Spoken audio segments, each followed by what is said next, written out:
Hello my dear students, some basic concept of organic chemistry class 11th का chapter आगे बढ़ाएंगे। अभी तक हमने इंटरमीडिएट्स की स्टेबिलिटी देखी, carbonium ion, carbon free radical, carbocation, carb anion. हमने इलेक्ट्रोमेरिक इफेक्ट देखा। आज हम इंडक्टिव इफेक्ट के बारे में बात करेंगे। इंडक्टिव इफेक्ट की चर्चा करेंगे आज हम, और रेजोनेंस या मीजोमेरिक इफेक्ट की चर्चा करेंगे। Before that I will say don't forget to subscribe my channel, like this video and share with your friends also. Before starting the inductive effect, once again I want to introduce the electron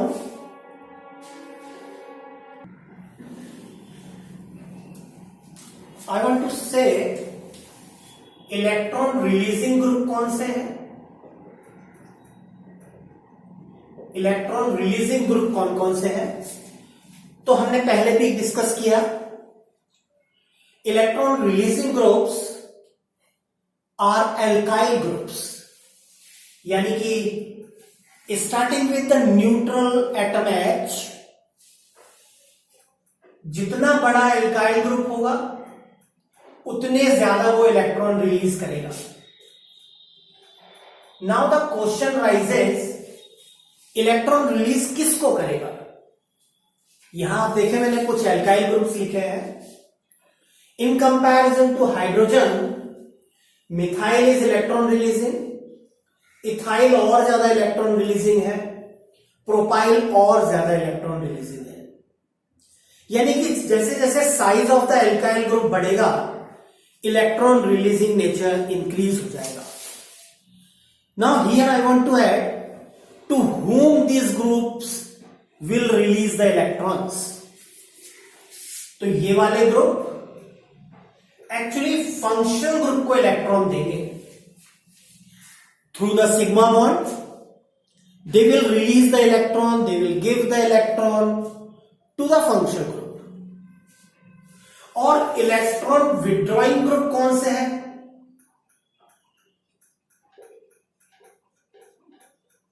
electron withdrawing group भी हमने पहले discuss किए।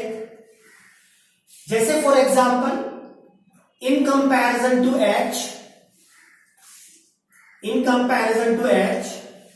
NO2 का power सबसे ज्यादा, फिर F, फिर Cl, फिर Br, फिर I और फिर H।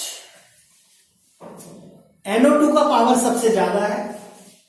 Now here once again I want to add electron withdrawing का मतलब है ये वाले ग्रुप फंक्शनल ग्रुप से इलेक्ट्रॉन खींचेंगे, फंक्शनल ग्रुप से इलेक्ट्रॉन विड्रॉ कर लेंगे once again through the sigma bond.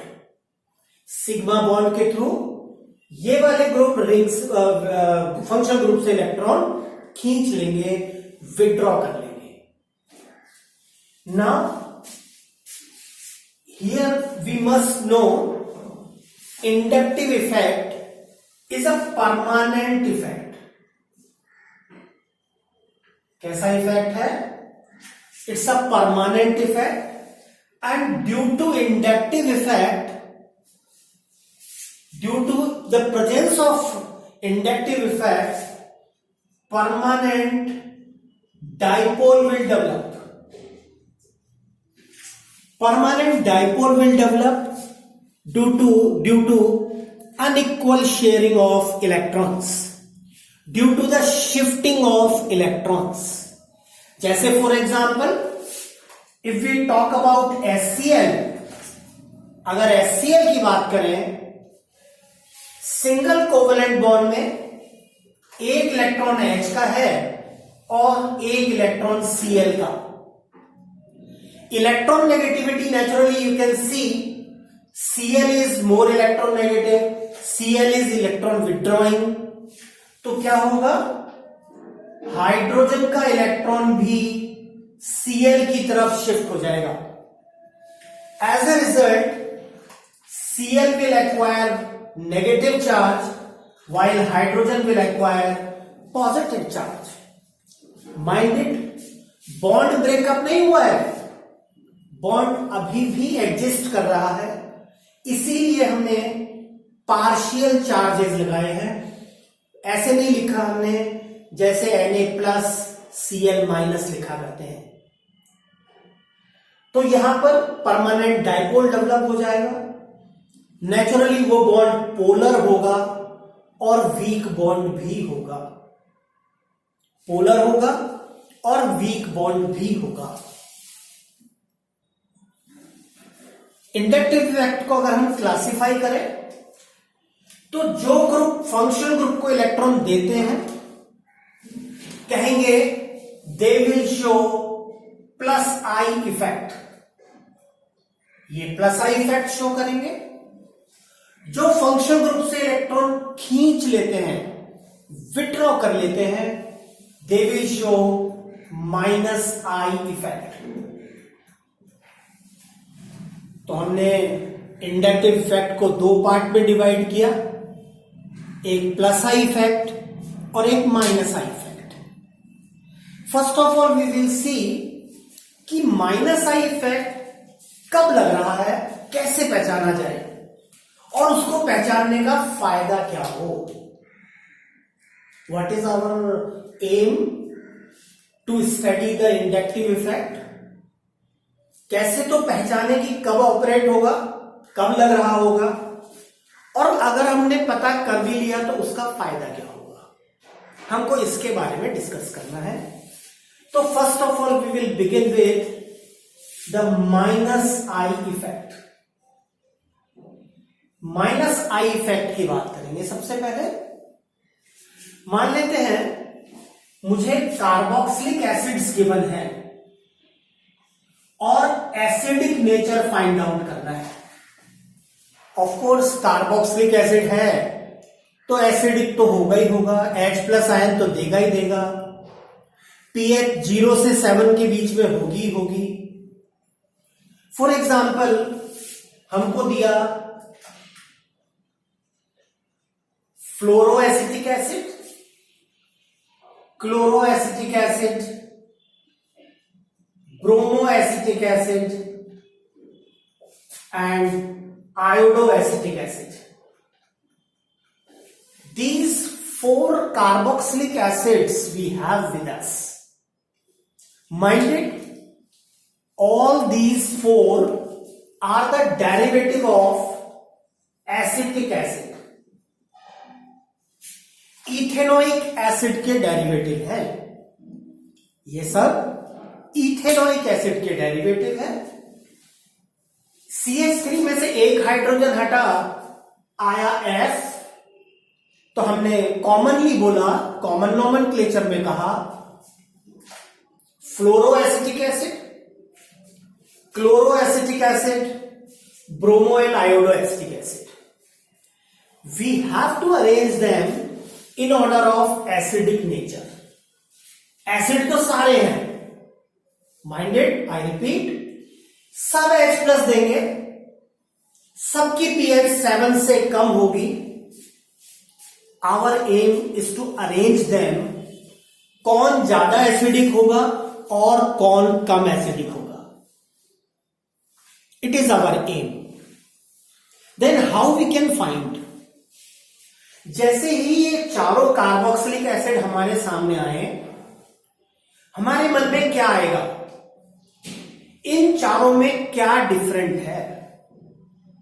CH2COOH सब में कॉमन है, तो डिफरेंट क्या हुआ, F, Cl, Br and I. Halogens are different. Now अब ये हैलोजन क्या करते हैं, तो हमने पहले से पता कर रखा है. These halogens are electron withdrawing. They will withdraw the electron from the functional group. Of course functional group COOH है, तो इन F, Cl, Br और I में फ्लोरीन की इलेक्ट्रॉन विथड्रॉइंग पावर मैक्सिमम है. इलेक्ट्रॉन विथड्रॉइंग पावर मैक्सिमम है. तो अगर हम फ्लोरीन को एनालाइज करें, फ्लोरोएसिटिक एसिड को, this is our fluoroacetic acid. मैंने ओपन स्ट्रक्चर बना दिया है, बॉन्ड्स क्लियरली दिखाई दे रहे हैं। अगर आप यहां ध्यान से देखें तो फ्लोरीन इलेक्ट्रॉन खींचेगा। This F will withdraw the electron from CH2. CH2 will ultimately withdraw the electron from carbon, and carbon will withdraw from oxygen. As a result, some polarity will develop on OH bond. तो ये OH bond weak bond होगा, break up quickly, break up easily, and donate H plus ion easily. और जो H plus ion सबसे पहले देगा वो सबसे ज्यादा एसिडिक होगा। किसने दिया सबसे ज्यादा H+, सबसे जल्दी H+? फ्लोरोएसिटिक एसिड ने। क्यों दिया? क्योंकि फ्लोरीन की इलेक्ट्रॉन विड्रॉइंग पावर मैक्सिमम है इन चारों में, पूरे संसार में नहीं, इन चारों में। जो हमको एसिड गिवन है उन चारों में fluorine is having maximum withdrawing power. उससे कम क्लोरीन, उससे कम ब्रोमीन और उससे कम आयोडीन। तो ये OH बॉन्ड इस OH बॉन्ड से और इससे सबसे वीकेस्ट होगा, जल्दी ब्रेकअप होगा, H+ जल्दी देगा। तो सबसे ज्यादा एसिडिक हुआ fluoroacetic acid, then chloro, then bromo and then iodo. This is a very good application of -I effect. आप देख रहे होंगे सब एसिडिक है, सब H+ देंगे, सबकी pH 7 से कम होगी। टारगेट था कौन ज्यादा और कौन कम अरेंज करना। तो अरेंज हमने -I की हेल्प से किया। एज वी नो फ्लोरीन की विड्रॉइंग पावर ज्यादा है। जब फ्लोरीन इलेक्ट्रॉन खींचेगा तो ultimately this OH bond become most polar. H+ जल्दी देगा, जो जल्दी H+ देगा वो ज्यादा एसिडिक होगा। Here I am taking one more example. जैसे for example trichloroacetic acid, dichloroacetic acid and monochloroacetic acid.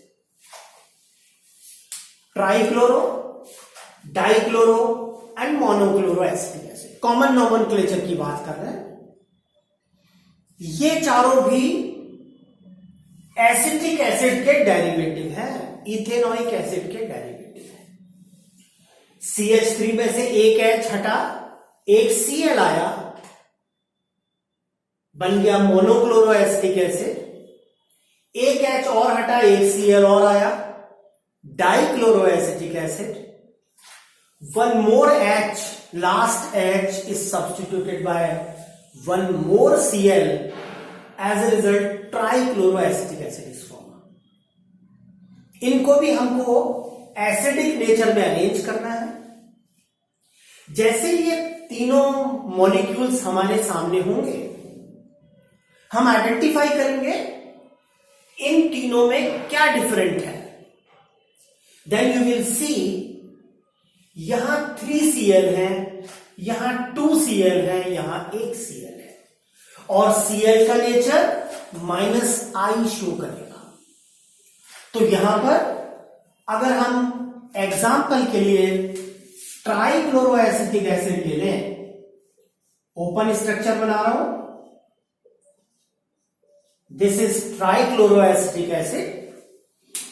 Here you will C 3 Cl will withdraw the electron, जबकि यहां 2 ही Cl विड्रॉ करेंगे, यहां 1 ही Cl इलेक्ट्रॉन विड्रॉ करेगा।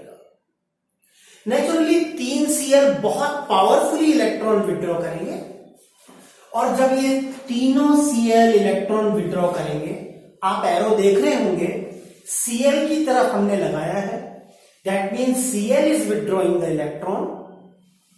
तीनों Cl जब electron withdraw करेंगे तो यहां से भी इलेक्ट्रॉन विड्रॉ होंगे, यहां से भी होंगे।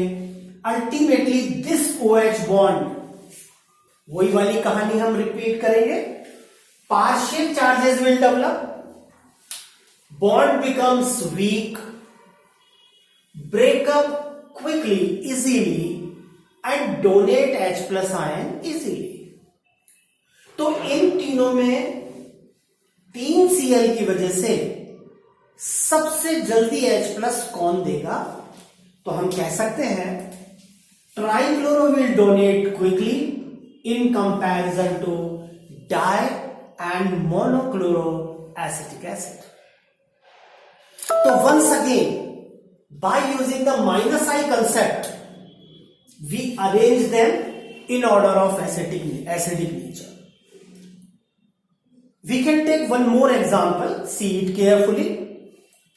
Here I am taking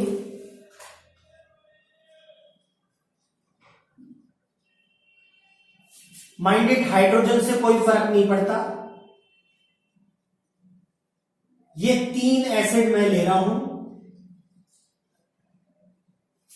butanoic acid के डेरिवेटिव है। As you can see 4 carbons are present, 4 carbons are present in the compound. Here is 1 2 3 and 4 carbons are present in the compound. Alpha beta nomenclature के हिसाब से देखें तो हम कह सकते हैं फंक्शनल ग्रुप का नेक्स्ट कार्बन अल्फा है, so this is alpha, beta and gamma. नाम बहुत ध्यान से सुनने चाहिए, नाम बड़े इंपॉर्टेंट होते हैं। वहां इंग्लिश में ही लिखा हुआ आता है, स्ट्रक्चर हमको बनाने होते हैं।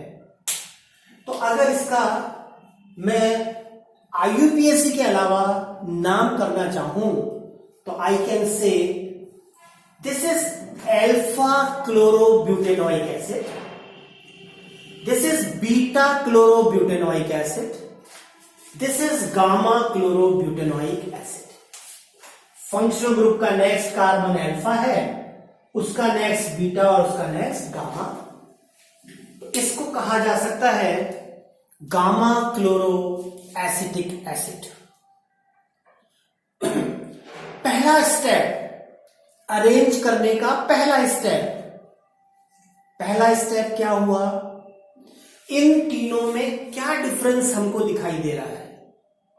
You will see the position of Cl is different, Cl की पोजीशन डिफरेंट है। यहां Cl फंक्शनल ग्रुप के सबसे पास है,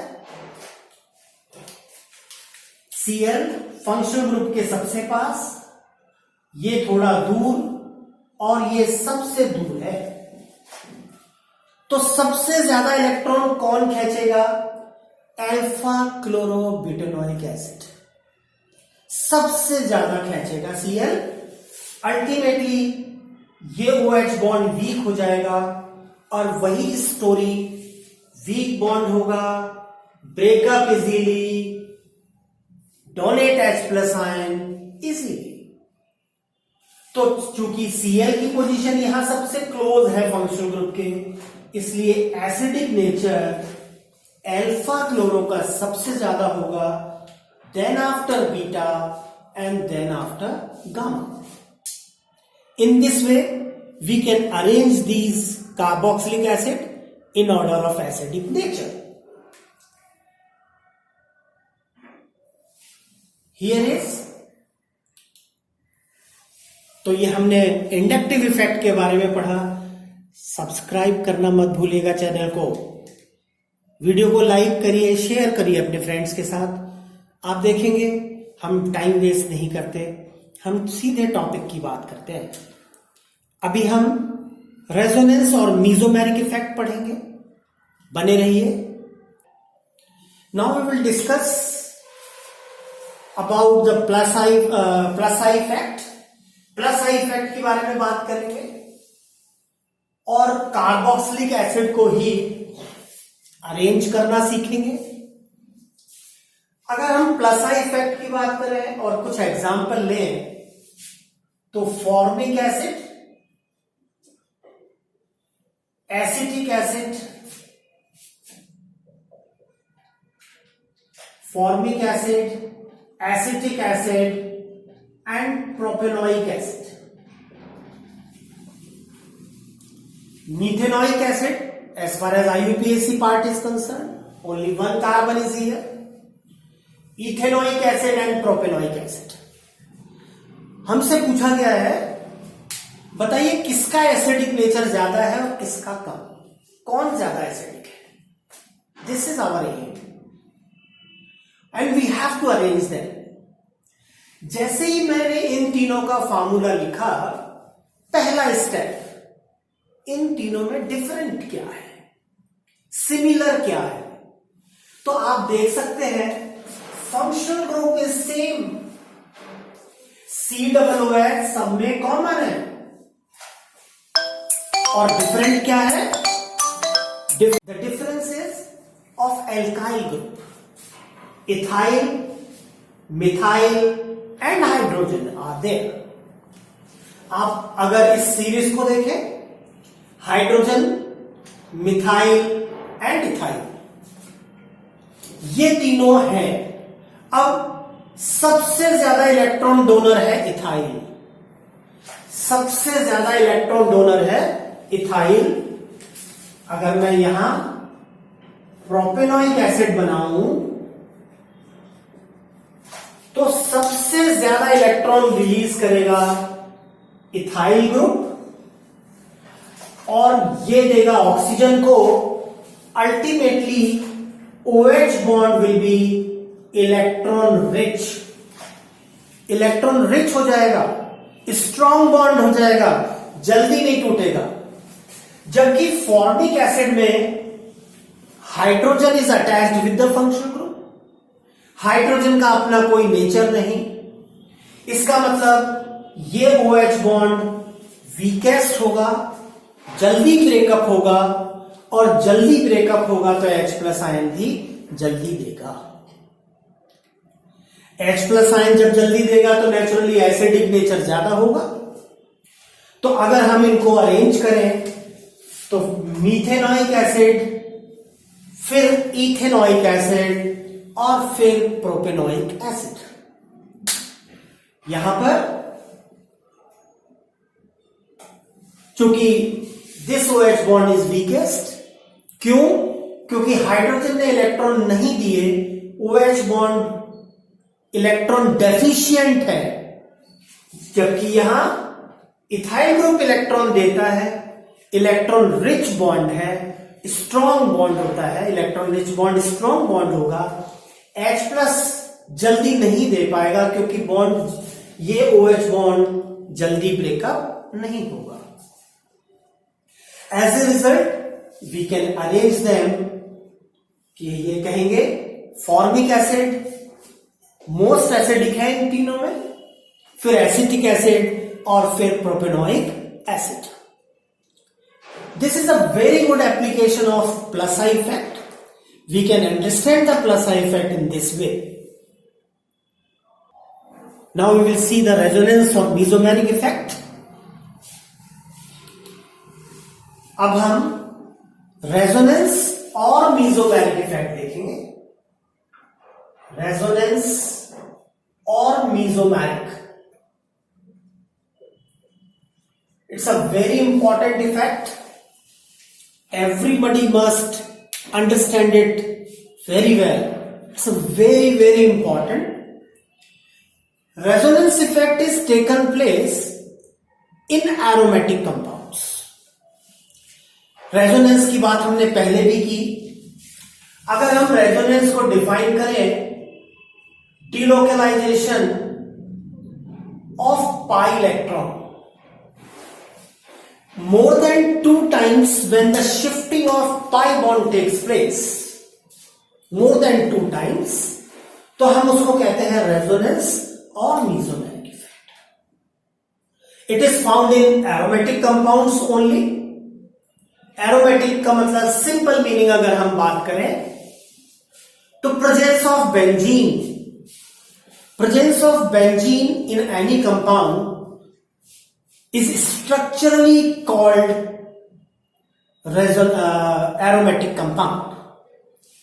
Once again we will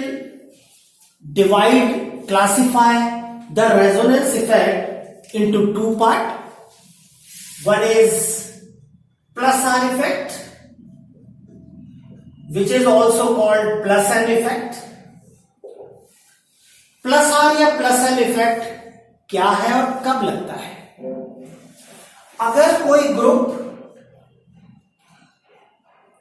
कोई ग्रुप बेंजीन रिंग को इलेक्ट्रॉन दे दे, देखो एरो बड़ा क्लियरली बता रहा है, कोई ग्रुप अगर बेंजीन रिंग को इलेक्ट्रॉन रिलीज करे दे तो हम कहते हैं प्लस आर इफेक्ट लग रहा है।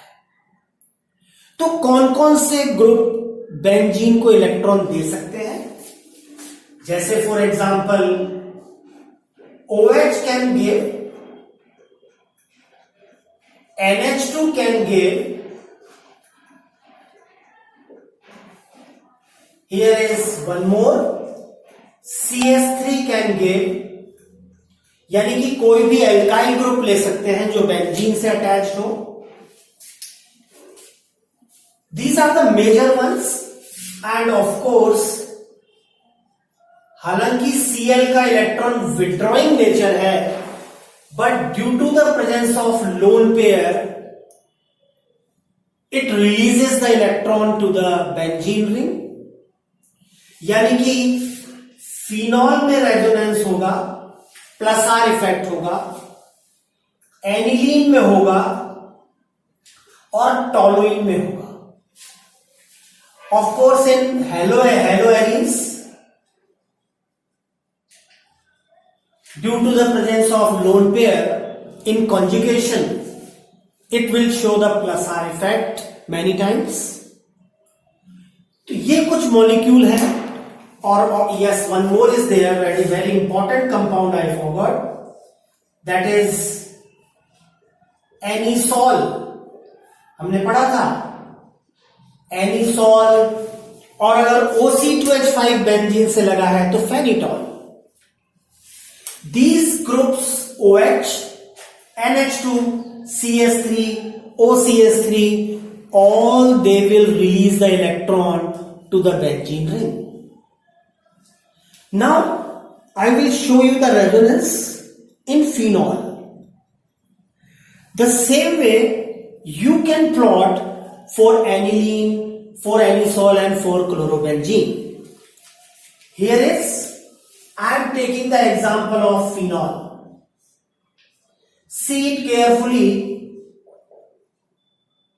Before starting the resonance, here I want to add एक सिंगल कोवेलेंट बॉन्ड में 2 इलेक्ट्रॉन होते हैं। तो जब कोवेलेंट बॉन्ड शिफ्ट होगा तो लोन पेयर जनरेट हो जाएगा। जब बॉन्ड शिफ्ट होगा तो लोन पेयर बनाएगा, और जब लोन पेयर शिफ्ट होगा तो बॉन्ड बनाएगा। इस बात का ध्यान रखना है। सिंपल, बॉन्ड शिफ्ट हुआ तो लोन पेयर बनेगा और लोन पेयर शिफ्ट हुआ तो बॉन्ड बनेगा। Now I am shifting this lone pair towards this direction. बिना एरो के रेजोनेंस अगर हम बनाते हैं तो that is useless. Shifting of electron must be visible in the structures. मैंने ये लोन पेयर इधर शिफ्ट किया तो नेचुरली यहां बॉन्ड बनने वाला है। उसी समय ये पाई इलेक्ट्रॉन मैंने यहां शिफ्ट कर दिया, पाई बॉन्ड शिफ्ट कर दिया, तो बॉन्ड तो बनाएगा लोन पेयर, यानी कि इस कार्बन पर लोन पेयर आ जाएगा और ये लोन पेयर यहां बॉन्ड बना देगा, यानी कि the situation will be like this. It will be double bonded. Of course oxygen will have positive charge और ये लोन पेयर जनरेट हो गया। ध्यान से देखिए, पहले ये दोनों इलेक्ट्रॉन ऑक्सीजन के थे, अब जब ये शिफ्ट होके बॉन्ड इन्होंने बनाया तो एक इलेक्ट्रॉन कार्बन का हो गया, इस कार्बन का, और एक रह गया ऑक्सीजन का। तो ऑक्सीजन के पास एक इलेक्ट्रॉन की कमी हो गई, पॉजिटिव चार्ज आ गया। यहां लेफ्ट वाले कार्बन का एक इलेक्ट्रॉन था और राइट वाले कार्बन का दूसरा। जब दोनों इलेक्ट्रॉन इधर शिफ्ट हो गए तो इस कार्बन पर एक इलेक्ट्रॉन ज्यादा हो गया, तो माइनस चार्ज आ गया। Once again the shifting will takes place. ये लोन पेयर इधर आ जाएगा, ये पाई बॉन्ड इधर शिफ्ट होगा। सो क्या चेंज आएगा? Structural change. ये बॉन्ड पेयर जब यहां शिफ्ट हुआ, जनरेट हुआ लोन पेयर और माइनस। ये लोन पेयर ने यहां बना दिया बॉन्ड, और ये रहा as it is OH plus. OH plus will come. This lone pair once again shifted over here. At the same time, the pi bond will shift over here. So how the change will takes place? ये pi bond generate हुआ, यहां बना lone pair और ये हो गया OH plus. Okay? Now once again the lone pair will shift over here. 3-4 bar practice करेंगे तो आ जाएगा, और ये बॉन्ड पेयर वापस लोन पेयर की फॉर्म में चला जाएगा, and this will change like this.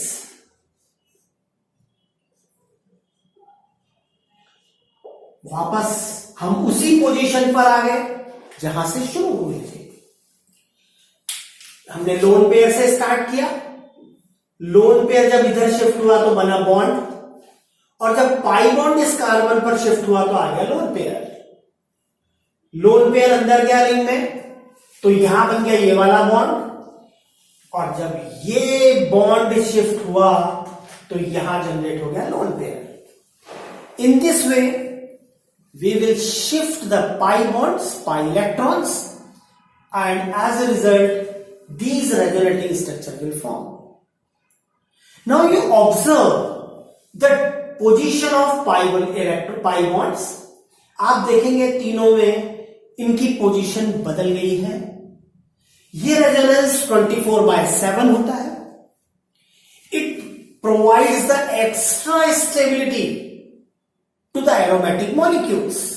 Aromatic compounds इसीलिए स्टेबल है क्योंकि उनमें रेजोनेंस होता है। अगर मान लेते हैं आपको एनीसॉल का स्ट्रक्चर बनाने के लिए आ जाए, आपको कुछ नहीं करना है, सीधा बस H की जगह CH3 लगाना है। The rest things will be absolutely same. Now these resonating structures will call for anisole. मान लेते हैं आपको एनिलीन का बनाना है। फॉर एनिलीन क्या करिए, बस OCH3 हटा दीजिए, remove the OCH3 from all the places and put NH2, and you will get the resonance of aniline. This is NH2। आप देखिए रेजोनेंस बिल्कुल सेम टाइप से होगा जैसे पहले हो रहा था। ये एनिलीन के रेजोनेटिंग स्ट्रक्चर्स हो गए, बहुत सिंपल। अगर आपको क्लोरोबेंजीन का बनाना है, then you may put Cl over here in place of NH2. As a result, you will get the resonating structures of chlorobenzene.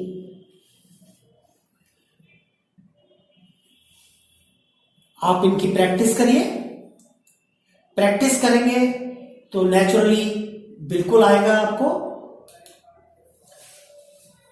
अब हम -R इफेक्ट देखेंगे।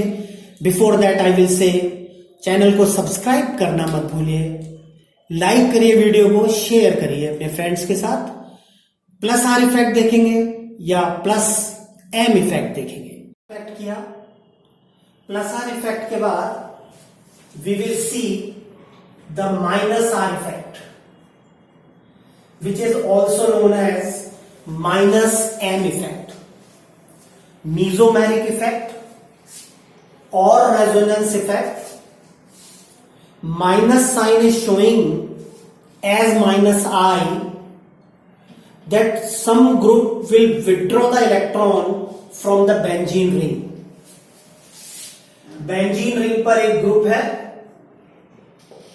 और ये ग्रुप इलेक्ट्रॉन खींचेगा।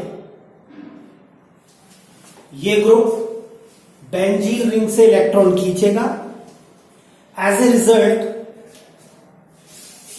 बेंजीन रिंग इलेक्ट्रॉन डेफिशिएंट हो जाएगी, जबकि प्लस आर इफेक्ट में क्या होता है, कोई ग्रुप रिंग को इलेक्ट्रॉन देता है। दोनों में डिफरेंस समझ लीजिए।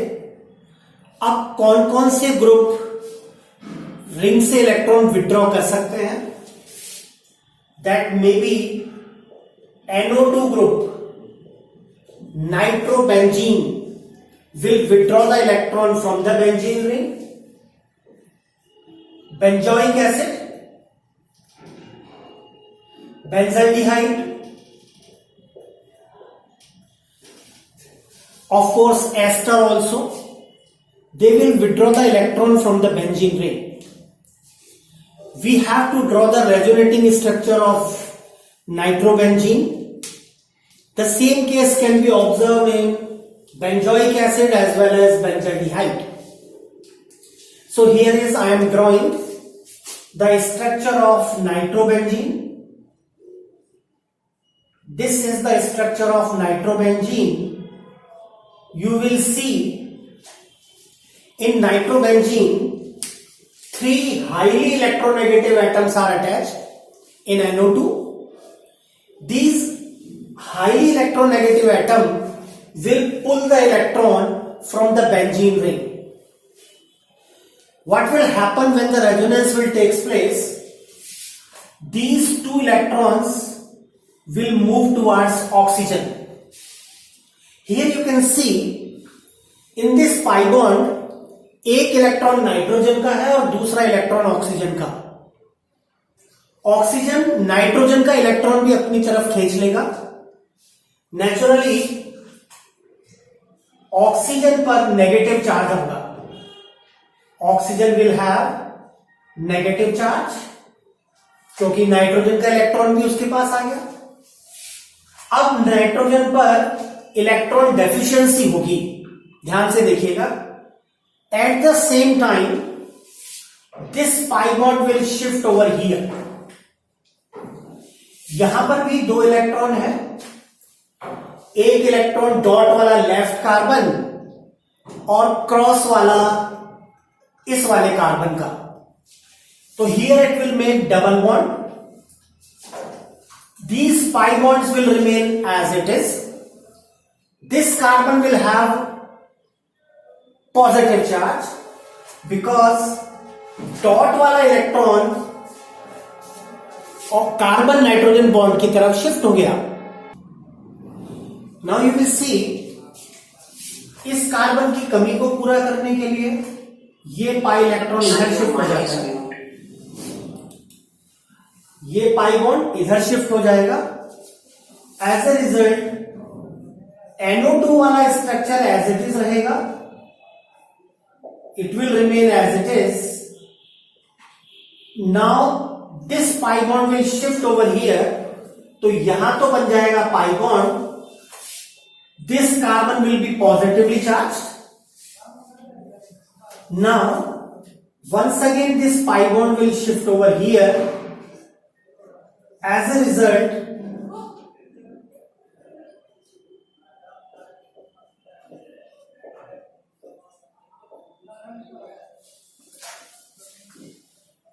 this structure will form. ये पाई बॉन्ड जब इधर शिफ्ट हुआ तो इस कार्बन पर आ गया positive charge. Now once again ये पाई बॉन्ड इधर और ये दोनों इलेक्ट्रॉन वापस यहां आ जाएंगे और एज ए रिजल्ट हम पहले वाली सिचुएशन में पहुंच जाएंगे।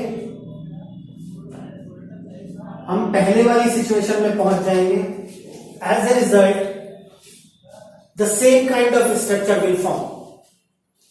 The difference between these two structure, first and the last, the position of pi bond is different, you can see. और ये different position of pi bond ही सजेस्ट करती है कि delocalisation of pi electron is taking place. Here you will see, अगर हम इन तीनों का कंबाइंड स्ट्रक्चर बनाए, first resonating, second resonating and third resonating structure का अगर कंबाइंड स्ट्रक्चर बनाए, जिसे हम कहेंगे resonance hybrid, what you will see in these three structure, what are common है, this is common, ये तीनों में कॉमन है, you can see। और पॉजिटिव चार्ज NO2 की सेकेंड पोजीशन पर, यानी कि ऑर्थो पोजीशन पर, NO2 की पैरा पोजीशन यानी कि फोर्थ पोजीशन पर, you can see 1 2 3 4। Here is once again on the second position, right side की सेकेंड पोजीशन, तो यहां पर ऑर्थो पर। That mean resonance hybrid is having positive charge on ortho position and para position. Ortho and para have positive charge, so electrophile will attack. We all know electrophile positive होते हैं, will attack at meta position.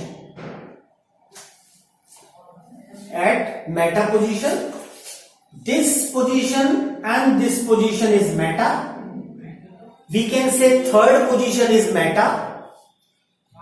ध्यान से सुनिए, जब ortho यानी कि second position पर positive है, फोर्थ पर पॉजिटिव है, इसका मतलब थर्ड, ये दोनों थर्ड नेगेटिव होंगे।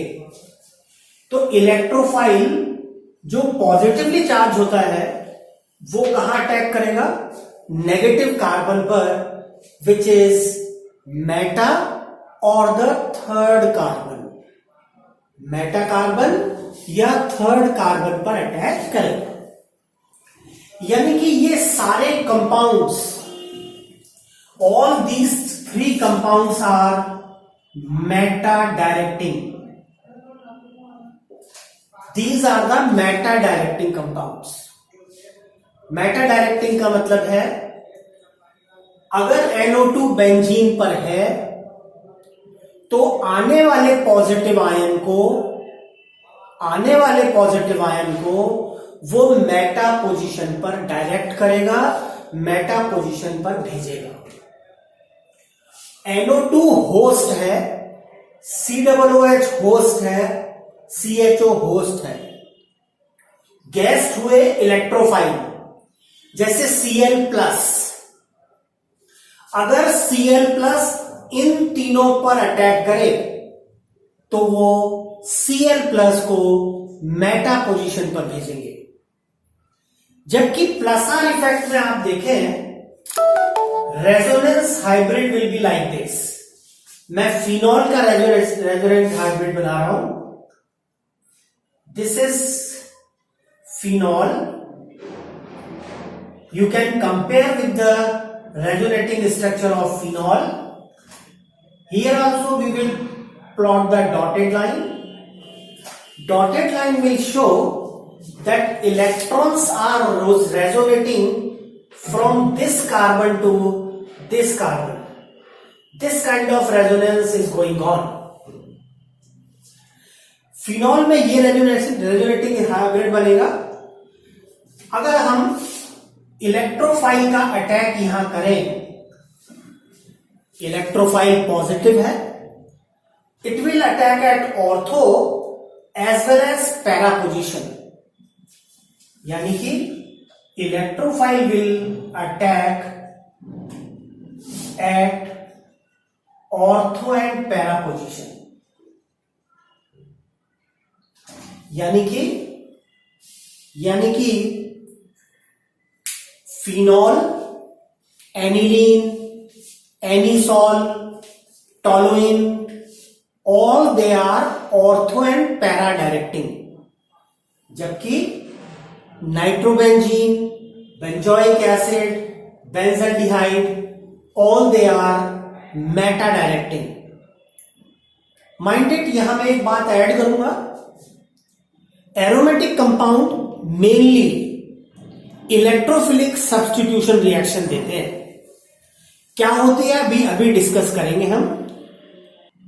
Oxygen is more electronegative, pi electron को हमने ऑक्सीजन की तरफ शिफ्ट किया, उसी समय pi bond carbon nitrogen oxygen की तरफ चला गया, तो ये वाला पाई इलेक्ट्रॉन तो बनाएगा माइनस चार्ज और यहां आ जाएगा डबल बॉन्ड, तो this carbon will have positive charge. अब एक एक पाई बॉन्ड को शिफ्ट करते जाइए, इसको यहां शिफ्ट किया तो ये वाला कार्बन पॉजिटिव, इसको यहां शिफ्ट किया तो ये वाला कार्बन पॉजिटिव, और ये पाई बॉन्ड और ये लोन पेयर जब शिफ्ट होगा तो हम वापस इस पोजीशन पर पहुंच जाएंगे। रेजोनेंस हाइब्रिड का मीनिंग है रेजोनेटिंग स्ट्रक्चर्स का कंबाइंड फॉर्म। एक्चुअली में प्रैक्टिकली हमको केवल रेजोनेंस हाइब्रिड ही मिलता है, इसकी हेल्प से हमने ये अपने आप थ्योरेटिकली ये स्ट्रक्चर्स ड्रॉ किए। अगर ये मिला, इसका मतलब डायरेक्ट इसका फॉर्मेशन नहीं हो रहा होगा, via these three structure this resonance hybrid will form और plus R resonance hybrid will form. Now we will see the application of plus R and minus R effect. क्या फायदा है, इसको क्यों पढ़ा गया। मान लेते हैं हम कहीं नाइट्रेशन प्रोसेस कराते हैं। What is the mean of nitration? Nitration का मतलब है we are treating the aromatic compound with concentrated HNO3 and concentrated H2SO4. Suppose मुझे कहा गया कि बताइए अगर टोलुइन की रिएक्शन कंसंट्रेटेड HNO3 और H2SO4 से कराई जाए तो क्या प्रोडक्ट बनेगा।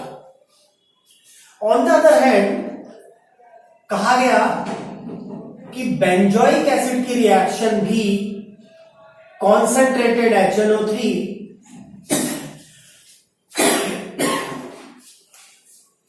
एंड कॉन्सेंट्रेटेड H2SO4 से करानी है, बताइए क्या प्रोडक्ट बनेगा।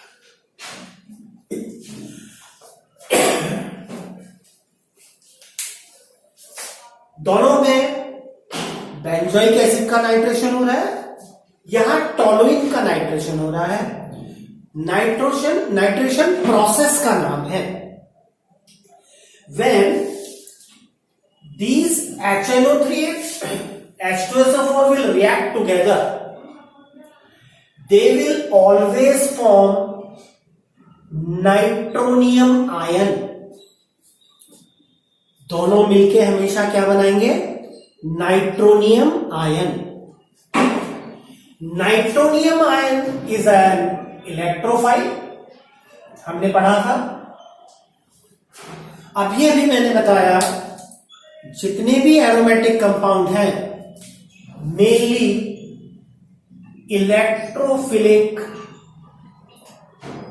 सब्स्टिट्यूशन रिएक्शन देते हैं। इलेक्ट्रोफिलिक सब्स्टिट्यूशन का मीनिंग है इलेक्ट्रोफाइल हटेगा और इलेक्ट्रोफाइल जुड़ेगा। बेंजीन रिंग की किसी पोजीशन से H+ हट जाएगा, क्योंकि बेंजीन में यहां पांचों पोजीशन पर कार्बन है, वो हाइड्रोजन है।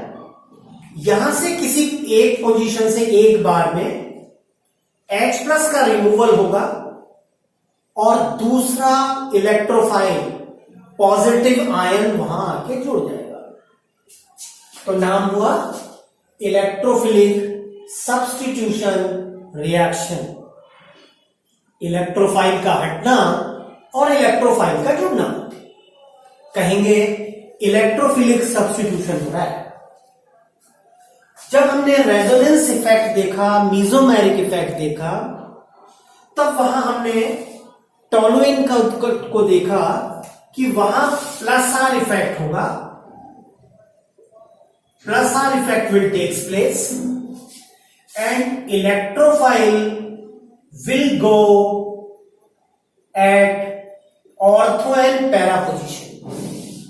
Electrophile will go at ortho and para position because ortho and para will have negative charge। ये दोनों ऑर्थो और ये पैरा, ये ऑर्थो दोनों और ये पैरा। तो यहां दो कंपाउंड बनेंगे, इन दोनों ने मिलकर बनाया NO2+। एक बार NO2 चला जाएगा ऑर्थो पर और दूसरी बार NO2 चला जाएगा पैरा पर। एक बार ऑर्थो पर और एक बार पैरा पर। बना पैरानाइट्रोटोलुइन एंड ऑर्थोनाइट्रोटोलुइन, दोनों बनेंगे। यहां बहुत क्लियर होना चाहिए, CH3 होस्ट है, NO2+ गेस्ट है। CH3 ने डिसाइड किया कि आने वाले NO2 को एक बार ऑर्थो पर भेजा जाए और एक बार पैरा पर, क्योंकि रेजोनेटिंग स्ट्रक्चर्स में +R इफेक्ट में ortho and para will have negative charge. If we talk about the benzoic acid, it will show -R effect। COOH host है, इन दोनों का जो प्रोडक्ट है NO2+, ये गैस है। Host COOH is deciding where to NO2+ has to go। तो NO2+ जाएगा मेटा पर, because Meta have negative charge. तो यहां जो कंपाउंड बनेगा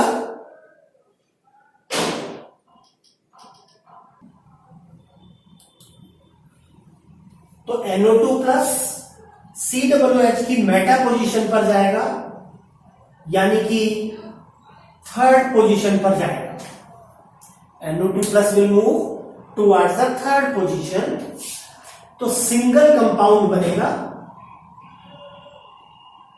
दिस इज मेटानाइट्रोबेंजोइक एसिड और दिस इज ऑल्सो मेटानाइट्रोबेंजोइक एसिड। दोनों एक ही कंपाउंड है, दोनों में से कोई भी बना सकते हैं। तो यहां सिंगल कंपाउंड बनेगा, जबकि यहां दो कंपाउंड बनेंगे, ऑर्थोनाइट्रोटोलुइन and paranitrotoluene, while here formation of metanitrobenzoic acid will takes place। आप नाम नोट कर सकते हैं, मेटानाइट्रोबेंजोइक एसिड। जैसे मैंने आपको नाइट्रेशन प्रोसेस बताया, the same case we can see in sulphonation also. You see, aromatic compound की most of the reaction electrophilic substitution reaction है। क्लास 11th के हिसाब से हम जो भी पढ़ रहे हैं वो जो पढ़ सकते हैं वो पढ़ रहे हैं। 12th क्लास में आपको बहुत सारी रिएक्शंस ऐसी मिलेंगी but the basic will not change. It will remain same. In sulfonation, we always take SO3 and concentrated H2SO4. We will take SO3 and concentrated H2SO4. Suppose here we are taking chlorobenzene. हमसे कहा गया chlorobenzene की reaction SO3 और concentrated H2SO4 से कराइए, यानी कि sulphonation कराइए. ऐसे ही नाइट्रोबेंजीन की रिएक्शन हमको करानी है SO3 और H2SO4 से. जब भी सल्फोनेशन कराना हो SO3 H2SO4 लेंगे, जब भी नाइट्रेशन कराना हो concentrated HNO3 and concentrated H2SO4 we will take. जब SO3 और H2SO4 रिएक्ट करेंगे, इलेक्ट्रोफाइल बनेगा SO3H प्लस. यहां भी इलेक्ट्रोफाइल बनेगा SO3H प्लस. इलेक्ट्रोफाइल बन गया. अब कहां SO3H क्लोरोबेंजीन में कहां जाएगा? यहां पर प्लस आर इफेक्ट हो रहा होगा. Naturally SO3H will go to ortho and para. दो कंपाउंड बनेंगे, एक बार ऑर्थो पर SO3H, एक बार पैरा पर. Because ortho and para have negative charge, while here is only single compound will form. चाहे ऐसे लिखा जाए या ऐसे लिखा जाए, आप देख सकते हैं. हम यहां पर SO3H को मेटा पोजीशन पर भेज रहे हैं. हम तो क्या भेज रहे हैं, NO2 डिसाइड कर रहा है, क्योंकि यहां माइनस आर हो रहा है, यहां प्लस आर इफेक्ट हो रहा है. कंपाउंड का नाम अगर लिखें तो हमारा मेजर कंपाउंड है दिस वन, तो ortho chloro benzene sulphonic acid.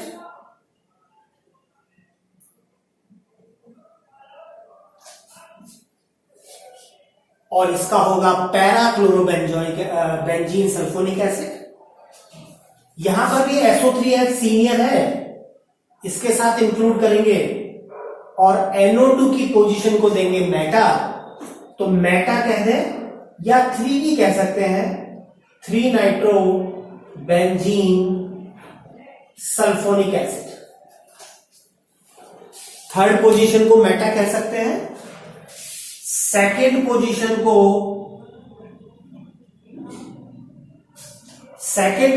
को ऑर्थो लिख सकते हैं, फोर्थ पोजीशन को para. In this way we can see how much useful is resonance effect. हमको रिएक्शन नहीं आती है, लेकिन अगर इलेक्ट्रोफाइल हमको पता चल जाए तो हम देखेंगे कि प्लस आर जहां हो रहा है वहां ऑर्थो पैरा पर भेज दीजिए, जहां माइनस आर हो रहा है वहां इलेक्ट्रोफाइल को मेटा पोजीशन पर भेज दीजिए. आपने ये वीडियो देखी, इसको सब्सक्राइब करना मत भूलिए, चैनल को लाइक जरूर करिए, वीडियो को शेयर करिए अपने फ्रेंड्स के साथ. अगली वीडियो में हम मार्कोनिकॉफ एंटी मार्कोनिकॉफ रूल देखेंगे. देखते रहिए मेरा चैनल. बिना टाइम वेस्ट किए आपका अपना चैनल.